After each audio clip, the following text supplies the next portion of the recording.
আমার কথা গেছিল সেখান থেকে যে অনেক বন্ধু বলে কেন মুসলমানরা এত মায়ের খাচ্ছে যদি ইসলাম সত্য হয়। হ্যাঁ, ইসলাম সত্য যে তার প্রমাণই এটা যে মুসলমানরা মায়ের খাবে। মুসলমানরা কখনো জুলুম করবে না, জুলুমের শিকার হতে পারে, মুসলমান কখনো জালিমের আসনে যাবে না। ব্যক্তিগত পর্যায়ে মুসলমান জালিম থাকতে পারে, সামষ্টিকভাবে সামগ্রিকভাবে বিশ্ববাসীর উপরে জুলুম এটা ছড়িয়ে দিবে, জুলুমের স্টিম রোলার চালাবে মুসলমানরা সামষ্টিকভাবে, এটা কোনোদিন হয়নি, ইতিহাসে কোনোদিন হবেও না। অতএব যারা মনোবেদনা আছেন, কষ্টে আছেন, বিপদে আছেন, ভেঙে পড়েন যে এত বিপদ কেন, তারা নিজেদেরকে অনেক সময় মনে করেন যে আমি অপরাধী। না, এটা বরং সান্ত্বনার ব্যাপার।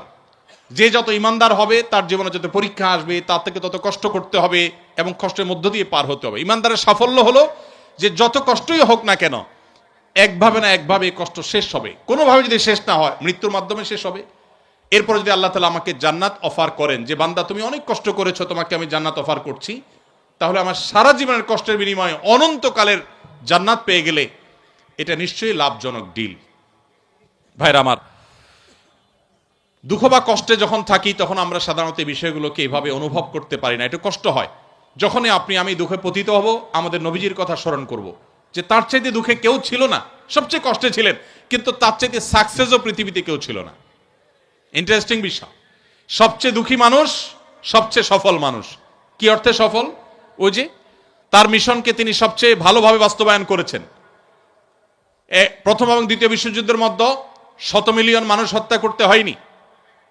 তার আদর্শকে তিনি পৃথিবীতে অত্যন্ত চমৎকারভাবে প্রতিষ্ঠা করে গেছেন, সবচেয়ে শান্তিপূর্ণভাবে, সবচেয়ে কম মানুষের জীবনের মূল্যের বিনিময়ে। অতএব কষ্ট যখন হবে আমাদের সবর করতে হবে ওই কথা চিন্তা করে। আমাদের সমাজে একটা কুসংস্কারাচ্ছন্ন বিশ্বাস আছে, উক্তি আছে, এখনো গ্রামে গঞ্জে এমনকি শহরে অনেক মানুষ আছে, কারোর যদি বিপদ আপদ পিছ না ছাড়ে একের পর এক বিপদ লেগেই আছে। দেখবেন অনেকে কমেন্ট করে লোকটা কত বড় অপরাধী হলে একটার পর একটা বিপদ লেগে আছে, কত খারাপ মানুষ। অথচ একটার পর একটা বিপদ লেগে থাকা এটা মানুষের খারাপ হওয়ার কোনো প্রমাণ নয়।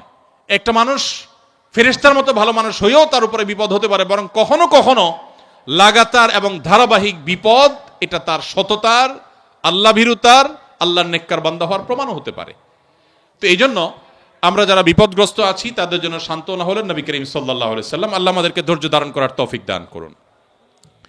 নিজের সাথে খারাপ কিছু হলে মনে প্রশ্ন তৈরি হয়, কেন আমার সাথেই এমন হলো, আমি কি দোষ করলাম? সেক্ষেত্রে আল্লাহকে এই ধরনের অভিযোগ দেওয়ার মতো পাপ করা থেকে কিভাবে বাঁচবো, কি কি করলে নিজের কষ্ট দূর হবে? এখানে অনেক প্রশ্ন আছে, যে প্রশ্নগুলো আল্লাহ সম্পর্কে অভিযোগ কেন্দ্রিক। আমাদের অনেক ভাইরা ইসলামটাকে ওই যে ভালো করে বোঝা হয় নাই, ইসলামটাকে ভালো করে শেখার সুযোগ হয়নি। আমরা আমাদের বিবেক দিয়ে আল্লাহ সুবহানাহু ওয়া তাআলাকে জাজ করে অনেক প্রশ্ন করি। অনেক সময় আমাদের এরকম মনে হয় যে এত মানুষ থাকতে আল্লাহ আমাকেই বা কেন বিপদ দিলেন। একটু আগে যে প্রশ্নের উত্তরে আমরা বলেছি আল্লাহ তাআলা সবচেয়ে বেশি বিপদ দিয়েছেন তার রাসূলদেরকে, তার নবীদেরকে। তাহলে কি আল্লাহর নবী এবং রাসূলদেরকে আল্লাহ অপছন্দ করতেন? নাউজুবিল্লাহ। তাহলে কাউকে বিপদ দিয়ে তাকে যদি ভালো কিছু, তার চেয়ে ভালো কিছু আল্লাহ তাআলা দেন, তাহলে এই বিপদ বিপদ নয়। কোন ডাক্তার যদি কোনো রোগীকে অপারেশন থিয়েটারে নিয়ে যান, সবকিছু বেঁধে বুঝে তারপরে তাকে কাটাছেঁড়া করার জন্য প্রস্তুতি নেন, খোলা চোখে মেডিকেল সায়েন্স সম্পর্কে মিনিমাম ধারণা না থাকা মানুষের কাছে মনে হবে যে এই লোকটাকেই কেন বেঁধে এরকম কষ্ট দেয়া হচ্ছে। অথচ বাহ্যিক দৃষ্টিকোণ থেকে এটা কষ্ট দেয়া হলেও এটা মূলত তার জন্য উপকার করা। আল্লাহ রাব্বুল আলামিন বান্দাকে অনেক সময় পরীক্ষা করেন, অনেক সময় কষ্ট দেন। বান্দা যখন সেটাকে সবর করতে পারে, হজম করতে পারে, বিনিময়ে আল্লাহ রাব্বুল আলামিন তাকে এমন জিনিস দান করেন যা সে কল্পনাও করেনি। একটি আমল আছে যে আমলের বিনিময়ে আল্লাহ তাআলা দিবেন ব্ল্যাঙ্ক চেক দিয়ে বিনিময় দেওয়ার মতো করে, হিসেব ছাড়া। একটি মাত্র আমল আছে, আর কোনো আমল নাই। যে আমল সম্পর্কে আল্লাহ রাব্বুল আলামিন কোরআনে কারিমে বলেছেন যে এই আমলটি করলে দুনিয়াতে কোনো কাজের বিনিময় যেরকম ব্ল্যাঙ্ক চেক দিয়ে দিলে আমরা মনে করি যে ফিগার তার মতো বসা নিতে পারবে, সবচাইতে বড় অ্যামাউন্টটা সে বসাতে পারবে, ঠিক একইভাবে একটি আমল করলে কিয়ামতের ময়দানে বান্দাকে আল্লাহ তাআলা হিসেব করে করে কয় ওয়াক্ত নামাজ পড়েছ, কয়টা রোজা রেখেছ, কয় টাকা দান করেছ, কয়বার কোরআন তেলাওয়াত করেছ, কয়বার তাসবিহ করেছ, এভাবে হিসেব করে করে আল্লাহ তাআলা দিবেন না। আল্লাহ তাআলা থোক ব্ল্যাঙ্ক চেকের মতো হিসেব ছাড়া দিয়ে দিবেন। একটা আমলের বিনিময়। সে আমলটা কি?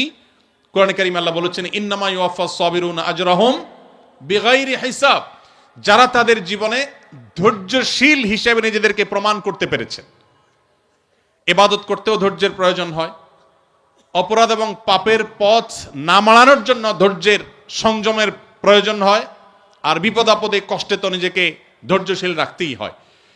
এই ধৈর্য যদি কেউ ধরতে পারে, নবী কোরআনে কারিমে আল্লাহ তাআলা বলেছেন ইন্নামা ইউওয়াফাস সাবিরুনা আজরাহুম বিগাইরি হিসাব।